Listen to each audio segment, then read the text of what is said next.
Les 3 objectifs sont créer des places de parking qui permettent d'évacuer la Grande Rue et la rue Gambetta, désembouteiller le village et faire ralentir. Il faut rendre la place aux piétons dans le village. Sécuriser, limiter la pollution, etc. Quels conseils avez-vous à nous donner? Quels outils? Tout d'abord, pour faire ralentir, est-ce qu'il faut mettre des chicanes, des dodanes, des trapézoïdos, tout ça? Quel marquage pour la zone de rencontre? Est-ce qu'il faut mettre quelques pavés, faire des marquages avec de la peinture? Comment? Ensuite, au niveau de l'aménagement de la place de la Halle, l'aménagement du parking au niveau de chez Nathan, et au niveau des trottoirs dans les zones difficiles au niveau du passage, donc devant la boulangerie et entre le tabac et la place de la Halle. Donc qu'est-ce qu'on fait des trottoirs qui sont inaccessibles pour les piétons, qui sont compliqués pour les voitures, mais aussi au niveau des poussettes, au niveau des personnes qui ont des handicaps, ils sont inutilisables. La problématique, c'est qu'ils sont patrimoniaux. Donc est-ce qu'on pourrait les recycler dans quelque chose? Au niveau aussi de la circulation de l'eau dans la rue, certaines maisons ont un trottoir et de l'autre côté de la rue, ils n'ont pas de trottoir. Donc pas faire des inondations non nécessaires. Est-ce qu'il faut faire une route inclinée en V au centre? Est-ce qu'il faut mettre des potelets? Telle est la question.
Alors au niveau de la légende, en orange, les flèches, c'est les aménagements sur la route.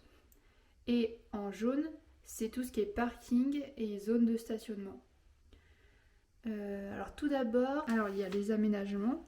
Un rétrécissement à l'entrée du village juste avant le rognon au niveau du cimetière, avec des pots de fleurs ou autres pour vraiment matérialiser l'entrée du village et faire ralentir. 2 trapézoïdos, un en bas de la descente du 19 mars et un toujours sur la rue Gambetta, en dessous de la maison de santé. Ensuite, un rond-point potentiellement qui descend de la rue du 19 mars sur la rue principale, qui soit franchissable pour les bus. Ensuite, on aurait donc les potentiels parkings Alors déjà retracer le parking de HLM du Petit Clos. L'hypothèse du parking du garage Riboulet, garage des Alpes derrière. L'été, mettre un portique et faire un parking sur la piste de vitesse. Et ensuite, il y a la question de la montée du collège, avec potentiellement des chicanes, des ralentisseurs, et refaire le parking, parce qu'il y a une vraie problématique.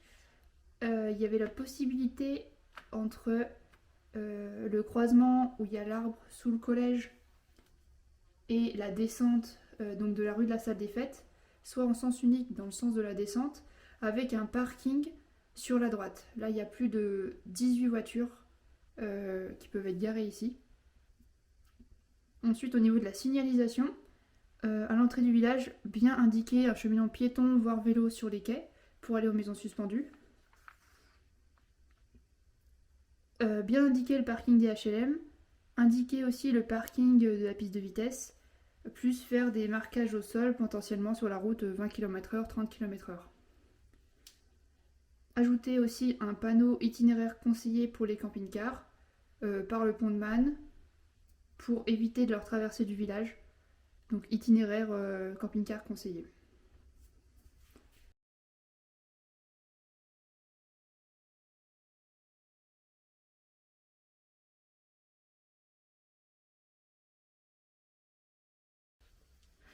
Alors là, c'est le schéma entre... donc là, on est au niveau du garage Glénat, jusqu'à toute la traversée de la Grande Rue, le pont Picard, ici en bas, et donc après, la rue sous le Merle.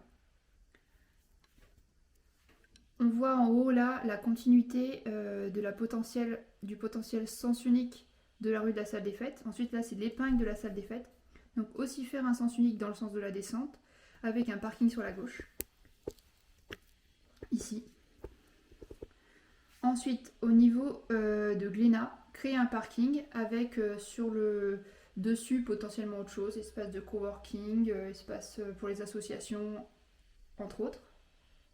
Ensuite, on suit la rue Gambetta, on passe devant l'hôtel Bonnard, enfin l'ex-hôtel Bonnard. Et là, on rentrerait au niveau du 2 rue Gambetta, dans la zone de rencontre, qui est matérialisée ici en jaune et bleu, qui donc irait jusqu'au pont Picard. Au niveau de la légende, on a des précisions sur cette zone de rencontre quand il y a des hachures roses ici, donc au niveau de MKM, la crèmerie. Ensuite au niveau devant la boulangerie et entre le tabac et la place de la Halle, c'est les zones où on passe qu'à une voiture, une seule voie, qui sont un peu compliquées pour passer. Donc actuellement devant MKM il y a les 3 petits potelets, il y a encore des personnes qui se garent quand même. Et donc là ça serait réfléchir au niveau des besoins. Il y a une place de livraison pour MKM et donc potentiellement aussi pour le kebab qui vient d'ouvrir. Un arrêt minute aussi qui serait matérialisé. Ensuite, si on continue devant le foyer Rosa Char, le passage piéton. On continue, on a la coiffeuse. Donc faire un arrêt minute devant ou pas. Ensuite au niveau de les petits vins, faire donc une terrasse mais aussi un arrêt livraison. Sachant qu'il y a aussi l'hôtel du Royan pour les livraisons qui seraient sûrement intéressés. Ensuite, au niveau de la boulangerie, il y a le passage piéton. Cette zone un peu difficile à passer à une seule voiture. Il y a eu une proposition il y a quelques mois pour détruire la maison qui est juste devant la cabriole et qui pourrait devenir une place de parking. Et juste derrière, faire un arrêt minute pour le tabac.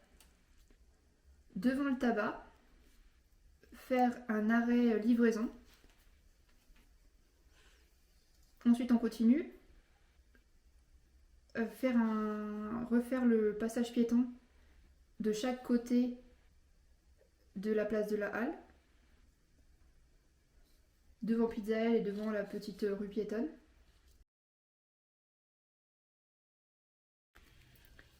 Donc le schéma de la Halle, il y a des besoins. une place handicapée, une place livraison, que ce soit pour la halle comme pour la Pizzadelle ou la Fringale, et potentiellement 3 places de parking, plus un espace pour les vélos. Donc là, on voit c'est la rue, la grande rue. De ce côté-là, il y a le petit espace avec le trottoir, où on pourrait mettre un genre de parking à vélo. À côté, la place handicapée. Et ensuite, il reste encore 3 places de parking. De l'autre côté, au lieu d'avoir les places de parking, mettre les terrasses pour la Fringale et Pizzadelle, plus une place livraison pour la halle. Et donc tout l'espace actuellement où sont les terrasses qui empêchent l'accès à la vue sur la Bourne et les maisons suspendues, devenir une place panoramique, un espace polyvalent avec potentiellement des aménagements. Alors la place de la halle, on continue sur la grande rue. Donc là on arrive sur le grand parking qui est devant chez Nathan. Il y a possibilité de mettre entre 8 et 16 places, ça dépend si les voitures sont l'une devant l'autre, au début, avec un espace pour que les piétons passent derrière, à matérialiser, par une séparation végétale ou non. Ensuite, il y aurait une place de livraison, qui serait juste à côté de la terrasse de chez Nathan. À penser qu'ici, il y a aussi un accès pour les toilettes, qui sont juste derrière. Le passage piéton devant chez Nathan. Il reste après encore 2 places de parking. Il y a un espace où on peut rien faire. 8 places de parking, dont la place handicapée, juste avant la grotte, où il serait intéressant de mettre un parking à vélo. Ensuite, on continue, on passe devant le Vercors, et à ce niveau-là, un aménagement franchissable pour les bus et ou les camions, en détruisant, en enlevant la zone de terrasse et les trottoirs pour élargir donc ces zones de stationnement piéton et rapetisser la route. Devant l'ex-Picard, indiqué sur le trottoir un parking de roues. Ensuite, au niveau de la rue dessous le Merle, il y a 2-3 places de parking à matérialiser de manière correcte, parce que normalement ça circule très bien à 2, mais quand les personnes sont mal garées, ça circule plus très bien à 2. Et peut-être potentiellement faire un parking de roues.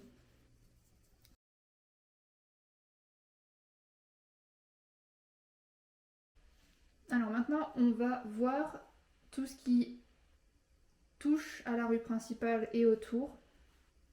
Alors au niveau du Breuil, revoir le stationnement et le virage, parce que non. Ensuite, au niveau du parking des bords de Bourne, juste le supprimer, permettre un accès agréable et surtout utiliser l'espace de manière différente. Ensuite, au niveau du passage, le petit passage piéton où il y a 2-3 marches d'escalier entre le musée de l'eau et le refuge, élargir légèrement, rogner sur la partie végétale qui est totalement inexploitée pour vraiment faire un passage plus large et plus agréable.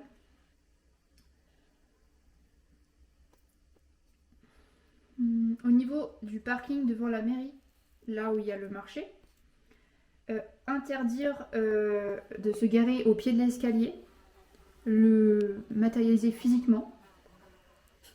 À droite de l'escalier devant l'église, il y a 2 places plus une place handicapée et potentiellement dans le prolongement de l'église inclure une 3e place si la taille le permet.